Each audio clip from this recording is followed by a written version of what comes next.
In March 1938, Adolf Hitler stood before an ancient spearhead in Vienna's Hofburg Museum. He'd waited years for this moment. This wasn't just any artifact. This was the spear of destiny, the lance that allegedly pierced Christ's side at the crucifixion, and Hitler believed it held the power to make him invincible. The legend goes back nearly 2,000 years. According to Christian tradition, a Roman centurion named Longinus thrust his spear into Jesus' side as he hung on the cross. The moment the blood touched the spear, it became something more than metal. It became a talisman of ultimate power. Throughout history, whoever possessed the spear supposedly couldn't be defeated in battle. Constantine the Great carried it when he became the first Christian emperor of Rome in 312 AD. At the Battle of Milvian Bridge, Constantine faced an army twice the size of his own. According to legend, he carried the spear into battle after seeing a vision of the cross. He won decisively, and the Roman Empire became Christian. Centuries later, Charlemagne possessed the spear during his campaigns to unite Europe under Frankish rule. He won 47 military campaigns and built an empire stretching from Spain to Poland. Legend says he carried the spear into every battle. When he died in 814 AD, the spear supposedly slipped from his grasp, and his empire began fragmenting almost immediately. Frederick Barbarossa, Holy Roman Emperor, wielded it during the Crusades in the 12th century. He won battle after battle, expanding his realm and crushing his enemies. But during the Third Crusade in 1190, while crossing a river in Anatolia, Barbarossa drowned. Some accounts claim the spear was not with him that day. His death threw the crusade into chaos.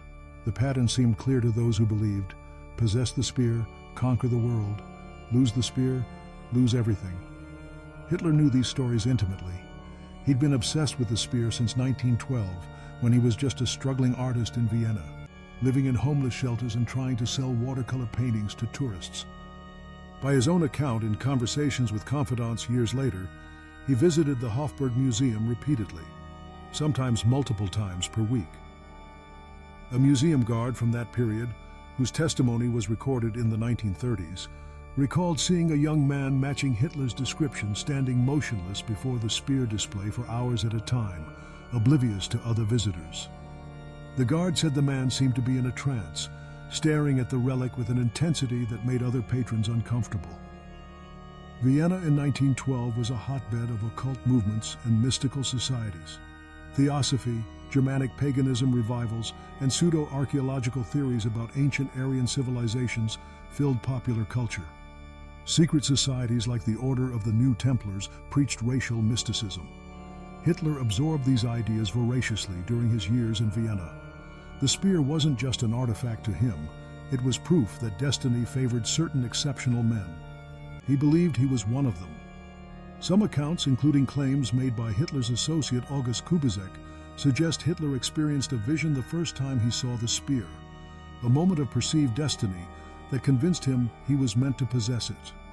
Whether this actually happened or was later embellishment is impossible to verify. What's documented is that Hitler's fascination with occult power symbols began during these Vienna years and never left him. When Germany annexed Austria in March 1938 during the Anschluss, one of Hitler's first acts was to seize the spear. Within weeks of German troops entering Vienna, the spear was removed from the Hofburg Museum. Hitler had it transported to Nuremberg, the spiritual heart of the Nazi regime, where it was displayed in St. Catherine's Church alongside other imperial regalia. The symbolism was unmistakable. The Third Reich now possessed the power that had built empires. But Hitler's interest in mystical artifacts extended far beyond the spear. The SS, under Heinrich Himmler, had established an organization called the Ahnenerbe, the Ancestral Heritage Society, in 1935. Its official purpose was to research the archaeological and cultural history of the Aryan race. Its real purpose was to find evidence supporting Nazi racial theories and to locate powerful occult objects. The Ahnenerbe sent expeditions across the world. They searched Tibet for evidence of ancient Aryan origins. They excavated sites in Scandinavia looking for proof of Germanic superiority. They studied medieval texts for clues about lost artifacts. Among their targets, the Ark of the Covenant, the Holy Grail, and other relics believed to hold supernatural power. Himmler himself was deeply invested in occult practices.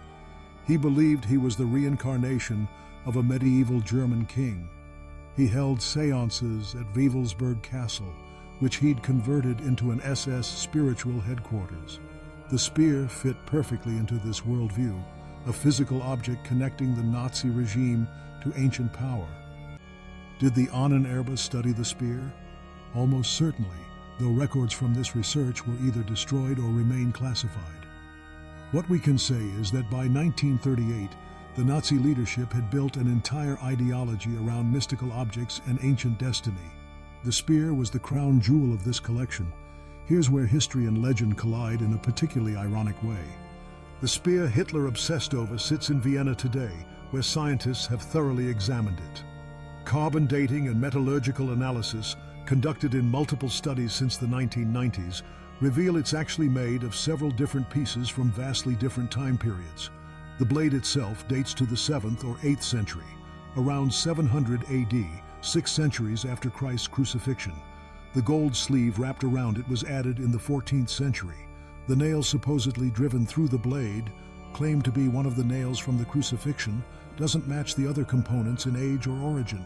It appears to be a later addition, possibly from the 11th or 12th century. In other words, the spear of destiny that Hitler believed made him invincible couldn't possibly be the spear that pierced Christ. It's a medieval fabrication, assembled from various components over centuries and sold as authentic. This was common in the Middle Ages. Relics were big business. Churches and nobles would commission or purchase authentic artifacts to enhance their prestige and attract pilgrims. Modern researchers, including Dr. Robert Feather, who examined the spear in 2003, concluded it's almost certainly a medieval forgery created to lend legitimacy to the Holy Roman Emperors. Multiple supposed true spears exist in various European locations, each claiming authenticity. The Vienna spear is just the most famous. But did Hitler know this? Did the Nazis ever scientifically test the spear's authenticity? If they did, those records were destroyed in the war's final days or remain hidden in archives. Given Nazi Germany's scientific capabilities, it's possible they tested it and discovered it was a fake. If so, they certainly didn't publicize that finding. The propaganda value of possessing the spear of destiny was too great to undermine with inconvenient facts. What we know for certain is that Hitler kept the spear in Nuremberg throughout the war, stored in a specially constructed vault beneath St. Catherine's Church. As Allied forces closed in on Germany in early 1945, Nazi officials moved many artifacts to safer locations. The spear remained in Nuremberg, perhaps because Hitler believed its presence would protect the city, the symbolic heart of Nazi power. American forces captured Nuremberg on April 20, 1945, after intense fighting. Lieutenant William Horn of the U.S. Army discovered the hidden vault containing the imperial regalia, including the spear. General George S. Patton, who had his own interest in military history and ancient artifacts, personally oversaw the recovery operation. 10 days after Nuremberg fell, on April 30, 1945, Hitler died by suicide in his bunker in Berlin. Whether there's any connection between these dates is pure speculation. But the symbolism wasn't lost on contemporaries. The city holding the spear had fallen, and days later, the man who'd obsessed over it was dead. Patton ordered the spear returned to Vienna, along with the other imperial regalia. He understood the importance of restoring these cultural artifacts to Austria. The spear was returned to the Hofburg Museum in 1946, where it remains today. You can see it yourself if you visit Vienna. It sits in a climate-controlled case in the imperial treasury, just an ancient spearhead with gold decorations, looking far less impressive than the legends suggest. Tour guides tell its story. Most tourists snap a photo and move on, unaware of the full history. So what do we make of all this? Did Hitler's belief in the spear's power influence his decisions? Some historians argue yes.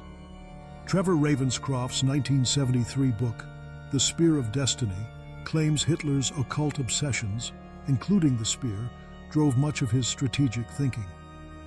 Other historians are more skeptical viewing these interests as secondary to Hitler's political and military calculations. What's undeniable is that Hitler believed in supernatural forces shaping history. This wasn't unusual for the era.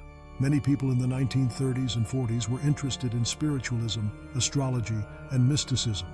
But Hitler's beliefs may have contributed to his increasingly reckless military decisions.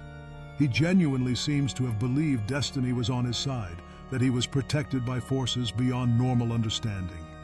This false confidence may have led to catastrophic mistakes. The invasion of the Soviet Union, despite warnings from his generals. The declaration of war on the United States after Pearl Harbor. The refusal to retreat or negotiate even as Germany faced certain defeat. Someone who believes mystical forces guarantee their victory doesn't plan for failure. They don't consider what happens when the magic doesn't work. The spear of destiny represents something deeper than just Nazi occultism or Hitler's personal delusions. It illustrates how leaders throughout history have used relics, symbols, and legends to legitimize their power and authority. Constantine claimed divine favor through his vision before battle. Charlemagne wrapped himself in religious authority by being crowned Holy Roman Emperor by the Pope. Medieval kings collected relics to demonstrate God's approval of their rule. Hitler did the same thing, just with a darker, more twisted ideology. He sought mystical weapons and ancient artifacts not to serve God, but to prove he was destined to rule. It was propaganda dressed in spiritual clothing, a way to convince himself and his followers that their cause was supported by supernatural forces.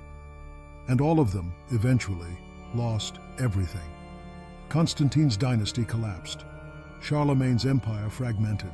The Holy Roman Empire that treasured the spear for centuries eventually dissolved. Hitler's 1,000-year Reich lasted 12 years and ended in ruins. Today, the spear sits behind glass in Vienna.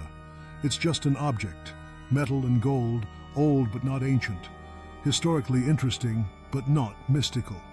Tourists pass by, snap photos, move on. Most don't know the full story. They don't know Hitler stood where they're standing, believing this piece of metal would make him a god. The irony is perfect.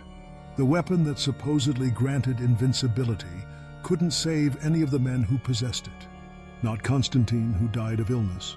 Not Charlemagne, whose empire crumbled after his death. Not Frederick Barbarossa, who drowned in a river. And certainly not Hitler, who died by his own hand in an underground bunker as his capital burned. Maybe that's the real lesson of the spear of destiny. Power isn't found in objects. It's not granted by relics or protected by legends. Real power and real defeat comes from the choices we make, the actions we take, and the consequences we refuse to acknowledge until it's too late. The spear remains in Vienna. The empires that fought over it are dust. And the tourists keep coming, looking at an artifact they don't understand, touching the glass, wondering what made a failed artist believe this object could change his destiny.